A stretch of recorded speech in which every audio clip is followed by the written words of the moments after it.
अस्सलाम वालेकुम लो जी, तुसीं देख रहे पंजाबी चैनल। तेरे सारे का लाइक कमेंट ते चैनल ਨੂੰ सब्सक्राइब ਕਰਨ ਦਾ बहुत शुक्रिया। बहुत बड़ी न्यूज़ आ गई है। जिद्दां तुहानूं पता है कि मुर्शद इमरान अहमद खान नियाजी ਨੂੰ ਅਡਿਆਲਾ ਜੇਲ੍ਹ ਦੇ ਵਿੱਚ ਕੈਦੇ ਤਨਹਾਈ 'ਚ ਰੱਖਿਆ ਹੋਇਆ ਹੈ। ਹਰ ਕਿਸਮ ਦੀ ਮੁਲਾਕਾਤ ਤੇ ਪਾਬੰਦੀ ਲਾਈ ਹੋਈ ਹੈ। ਜਿਸ ਤਰ੍ਹਾਂ ਪਹਿਲੇ ਖਾਨ ਸਾਹਿਬ ਦੀ ਫੈਮਿਲੀ, ਉਹਨਾਂ ਦੀਆਂ ਭੈਣਾਂ ਉਹਨਾਂ ਨਾਲ ਮਿਲ ਕੇ ਉਹਨਾਂ ਦੀ ਜਿਹੜੀ सेहत की सूरत हाल है, खान साहब का पैगाम बाहर आके आवाम नूं दसदी सी ते आवाम भी मुतमईन सी। लेकिन हुण जिहड़ी आखिरी लड़ी सी खान साहब दे नाल जुड़ी, जिहदे नाल सारी इतलाह बाहर आंदी सी, उन्हां दियां भैणां उन्हां ते भी झूठे मुकदमे पा के ते जेल दे विच सुट दिता गया है। ते हर किस्म दे बंदे नूं खान साहब दे कोल जाण ते पाबंदी ला दित्ती जाए कि कोई इतलाह बाहर ना जावे।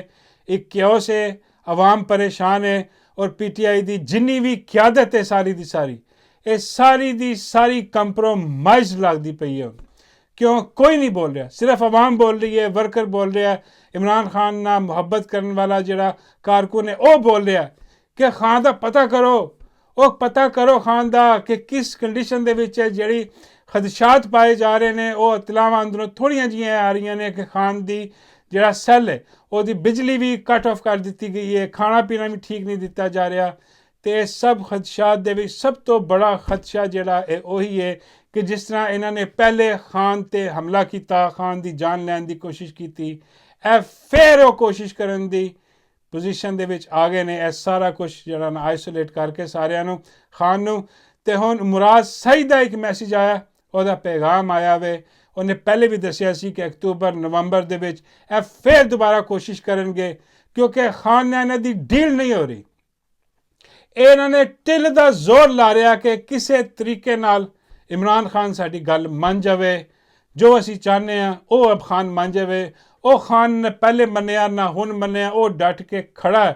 हाँ, वो कहंदा कोई डील नहीं, तुसी गिज्जे हो शरीफां दे, तुसी गिज्जे हो जरदारियां दे, जिन्होंने मुँह चुक के तुसी डंडा दिखाते सी ते डील लै लेंदे सी। हाँ, और उन्होंने दे देंदे सी और लै भी लेंदे सी। खान कहंदा नहीं, यह मुल्क पाकिस्तान अवाम दा है, इहदे ते अवाम दा राज ही चलेगा, होर किसी दा नहीं।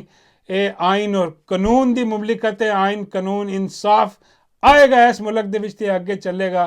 इस तो बगैर कोई डील नहीं, इस तो बगैर कोई गलबात नहीं। इंसाफ सब तो पहले है, तो जिथे इंसाफ का नाम आवे उत्थे ਇਹ ਜਿਹੜੇ कंपनी सरकार वाले ने इन्हां नूं अपनी गर्दन दे गिरद रस्सा पैंदा होया नज़र आंदा है। तो हुण आखिरी कोशिश जिहड़ी है ना, इन्हां ने फिर करने की कोशिश करनी है कि किसी तरह फिर दोबारा खान साहब की जान ले ली जाए, उन्हां ते फिर कोई ऐसा हमला किया जाए या कोई ऐसा कार्रवाई की जाए कि सारी कौम जिहड़ी है ना वो हैरान परेशान तो पहले ही है, एक शौक दे विच चली जाए। लेकिन यह कौम पहले ही अगाह है और पहले ही कौम नूं पता है कि कौन ने और किस तरीके नाल हुण खान साहब की जान लैन वास्ते कोशिश कर रहे हैं। और मुराद सईद ने पैगाम दिता है कि बस बहुत हो गई है, अवाम जिहड़ी है, कौम जिहड़ी है वो परेशान है। खान की कोई खैरियत बाहर नहीं आ रही, कोई पैगाम बाहर नहीं आ रहा। हुण मुराद सईद ने आखिरी चांस दे दिता है, आखिरी वार्निंग दी है ए कंपनी सरकार नूं, हैंडलरां नूं, चोरां लुटेरियां नूं कि तुसी अगर खान साहब की भैन नाल मुलाकात नहीं कराते, खान साहब का पैगाम कोई बाहर नहीं आंदा, तो फिर कौम तैयार है, असी बिल्कुल तैयार हाँ। असी निकलांगे एक बहुत वड्डे लॉन्ग मार्च वास्ते। तो यह लॉन्ग मार्च जिहड़ा ना यह वो नहीं होएगा कि असी गड्डियां लैके गए तो शाम नूं वापस आ गए, या किसी लीडर ने उत्थे जाके कह दिता कि जी चलो जी खत्म हो गया, एहतजाज रिकॉर्ड हो गया, वापस नहीं। वापसी दे दरवाजे खत्म। उन्हें कह दिता है कि असी कश्तियां साड़ के चलावांगे इत्थों, और सानू कोई भी चीज़ रुकावट किसी किस्म की भी नहीं रोक सकती कि असी ये पैदल शुरू करांगे मार्च। हुण पैदल किवें रोकणगे? और एक जम्मे गफीर अवाम का एक समंदर ठट्ठा मारदा होया ये तो उड़ा के रख देगा। और शायद ऐसे दिन का इंतज़ार सी कि अवाम का एक जम्मे गफीर निकले तो उन्होंने रोकण वाला कोई ना आवे। तो अज कोई भी रोकण वाला नहीं। अज अली मीन गंडापुरिया है जिहड़ी लटकी हुई क्यादत है PTI की, इन्हां चों कोई भी आके कहेगा ना कि भाई बस करो, ख़त्म करो, अवाम उन्होंने भी रोंद के निकल जाएगी अगे। उन्हें ऐलान किया है ਕਿ ਅਗਰ ਖਾਨ ਦੀ ਖੈਰੀਅਤ ਦਾ ਕੌਮ ਨੂੰ ਨਹੀਂ ਪਤਾ ਲੱਗਦਾ ਤੇ ਅਸੀਂ ਇੱਥੋਂ ਬਿਲਕੁਲ ਤਿਆਰ ਹਾਂ।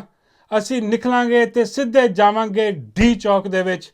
ਇਸਲਾਮਾਬਾਦ ਜਾਮ, ਪੂਰਾ ਪਾਕਿਸਤਾਨ ਜਾਮ, ਔਰ ਅਸੀਂ ਐਵੇਂ ਵਾਪਸ ਵੀ ਨਹੀਂ ਆਉਣਾ। ਅਸੀਂ ਹੁਣ ਵਾਪਸੀ ਉਦੋਂ ਹੀ ਹੋਏਗੀ ਜਦੋਂ ਮੁਰਸ਼ਦ ਇਮਰਾਨ ਅਹਿਮਦ ਖਾਨ ਨਿਆਜ਼ੀ ਸਾਡੇ ਸਾਹਮਣੇ ਆ ਕੇ ਸਾਨੂੰ ਕਹੇਗਾ ਕਿ ਚਲੋ ਚਲੀਏ।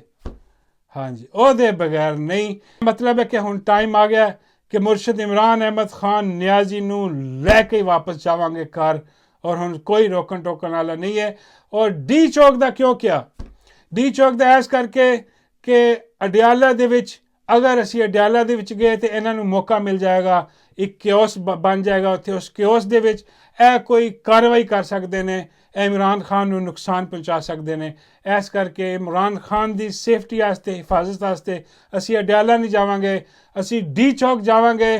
ਅਸੀਂ ਇਸਲਾਮਾਬਾਦ ਬੰਦ ਕਰ ਦਿਆਂਗੇ, ਪੂਰਾ ਮੁਲਕ ਬੰਦ ਕਰ ਦਿਆਂਗੇ, ਤੇ ਫਿਰ ਇਹ ਆਪੇ ਹੀ ਇਮਰਾਨ ਖਾਨ ਨੂੰ ਬਾ ਹਿਫਾਜ਼ਤ ਡੀ ਚੌਕ ਲੈ ਕੇ ਆਉਣਗੇ, ਔਰ ਉੱਥੇ ਆ ਕੇ ਮੁਰਸ਼ਦ ਨੂੰ ਲੈ ਕੇ ਅਸੀਂ ਵਾਪਸ ਜਾਵਾਂਗੇ, ਔਰ ਇਹ ਸਾਰਾ ਨਿਜ਼ਾਮ ਗਿਰਾ ਕੇ ਜਾਵਾਂਗੇ। ਔਰ ਯਕੀਨ ਕਰੋ, ਨਿਜ਼ਾਮ ਤੇ ਵੈਸੇ ਹੀ ਗਿਰ ਜਾਣਾ, ਇਹਦੇ ਪੱਲੇ ਕੁਛ ਵੀ ਨਹੀਂ ਰਹਿ ਜਾਣਾ। ਇਹ ਚੋਰ ਲੁਟੇਰ ਤੇ ਵੈਸੇ ਹੀ ਨਸਣ ਦੇ ਤਿਆਰ ਨੇ।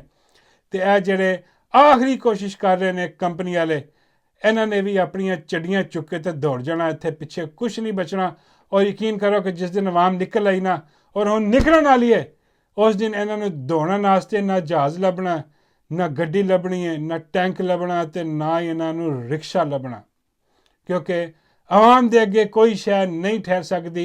ਇੱਕ ਗੱਲ ਤਾਂ ਮੈਨੂੰ ਯਕੀਨ ਹੈ ਕਿ KP ਤੋਂ ਇੱਕ ਬਹੁਤ ਵੱਡਾ ਸਮੁੰਦਰ ਆ ਰਿਹਾ ਹੈ, ਇੱਕ ਇੰਤਹਾਈ ਬੜਾ ਸਮੁੰਦਰ, ਜਿਹਨੂੰ ਕਿ ਇਹ ਸੋਚ ਵੀ ਨਹੀਂ ਸਕਦੇ ਕਿ ਕੰਟਰੋਲ ਕਰਨਗੇ। ਲੇਕਿਨ ਪੰਜਾਬ ਤੋਂ ਕੀ ਉੱਠ ਰਿਹਾ ਹੈ? ਪੰਜਾਬ ਤੋਂ ਵੀ ਇੱਕ ਬਹੁਤ ਵੱਡਾ ਤੂਫਾਨ ਉੱਠਦਾ ਮੈਨੂੰ ਨਜ਼ਰ ਆ ਰਿਹਾ ਹੈ। ਔਰ ਐਤਕੀ ਪੰਜਾਬੀਓ, ਤੁਹਾਡੇ ਨਾਲ ਮੈਂ ਮੁਖਾਤਬ ਹਾਂ, ਅਗਰ ਹੁਣ ਤੁਸੀਂ ਬੈਠੇ ਰਹੇ, ਅਗਰ ਹੁਣ ਤੁਸੀਂ ਇਹ ਕਹਿ ਦਿੱਤਾ ਕਿ ਚਲੋ ਕੋਈ ਨਹੀਂ, ਅਗਲੀ ਵਾਰੀ ਸਹੀ, ਚਲੋ ਕੋਈ ਨਹੀਂ, ਖਾਨ ਬਾਹਰ ਆ ਜਾਏਗਾ, ਕੋਈ ਨਹੀਂ, ਅੱਲਾ ਮਾਲਕ ਹੈ, ਬਸ ਫਿਰ ਸਾਰੀ ਜ਼ਿੰਦਗੀ ਤੁਸੀਂ ਪਛਤਾਉਂਦੇ ਰਹੋਗੇ। ਔਰ ਸਾਰੀ ਜ਼ਿੰਦਗੀ ਵਾਸਤੇ ਤੁਹਾਡੇ ਤੇ ਇੱਕ ਟੈਗ ਲੱਗ ਜਾਏਗਾ ਗद्दारी ਦਾ, ਕਿ ਪੰਜਾਬ ਦੇ ਲੋਕ ਗद्दार ਨੇ।